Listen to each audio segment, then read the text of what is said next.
Some people wake up calm, steady, and emotionally ready for the day.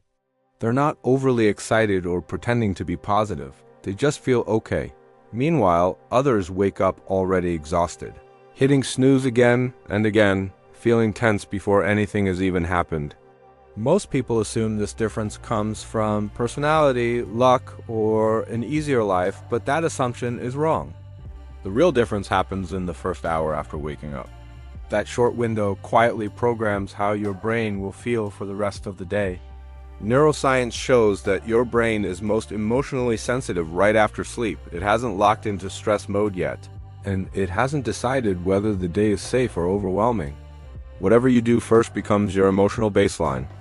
This is why some people seem naturally happier without trying. They aren't happier by accident.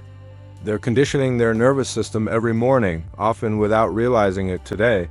We're breaking down 10 morning habits that psychologically rewire your mood. These aren't productivity tricks or motivation hacks. They're emotional regulation habits backed by real science. If you adopt even a few of these habits, your brain stops waking up in survival mode. And when we reach habit number 7, pay close attention because that one doesn't just improve your mood. It resets how your brain reacts to life itself. Let's begin. The first habit starts the moment your eyes open. Before your phone, before noise, before any input, take 60 seconds to simply breathe and notice that you're awake. Psychology calls this a transition pause. It signals to your nervous system that waking up is safe. When you grab your phone immediately, cortisol spikes and your brain thinks something urgent is happening. 1 quiet minute lowers stress hormones and increases serotonin, setting the emotional tone for the entire day. The second habit is morning light exposure.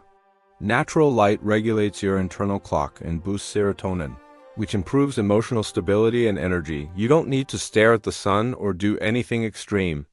Standing near a window or stepping outside for a few minutes is enough. Morning light tells your brain it's time to wake up without panic. The third habit is making your bed. This isn't about discipline or neatness, it's about psychological momentum. Small wins early in the day release dopamine, the chemical that motivates action. Your brain registers success and becomes more willing to engage with the rest of the day. Making your bed helps you start feeling capable instead of behind. The fourth habit is taking 10 slow, deep breaths. This isn't meditation, it's nervous system regulation. Deep breathing activates the parasympathetic nervous system, lowering anxiety and improving focus in less than a minute. Your body shifts out of threat mode and into calm. Those few breaths can protect your emotional state for hours. The fifth habit is drinking water before coffee. During sleep, your body and brain become mildly dehydrated, which increases irritability and mental fog. Drinking water first improves mood, clarity, and energy, and it also prevents caffeine crashes later in the day. Think of it as waking your brain gently before stimulating it. The sixth habit is movement. Not exercise, just movement. Stretch your spine, roll your shoulders, shake out tension, or move your body in any way that feels natural. Even 1 minute releases endorphins, your brain's natural mood boosters. People who move in the morning don't just feel better early on, they experience better moods throughout the entire day. Now we reach habit number 7. Write down one intention for the day. Not a to-do list and not a set of goals, just one emotional direction. Something like choosing patience, protecting your peace, or focusing on progress instead of perfection. The brain loves clarity, and when you give it an emotional direction, it subconsciously aligns your behavior with it. This single habit reduces overwhelm almost instantly. The eighth habit is avoiding negativity during the first hour of the day. No news, no drama, no stressful conversations, and no toxic input. Your brain is highly programmable in the morning, and whatever emotional tone enters first becomes your baseline. Protecting the first hour isn't avoidance, it's emotional strategy. The ninth habit is a 30-second gratitude scan.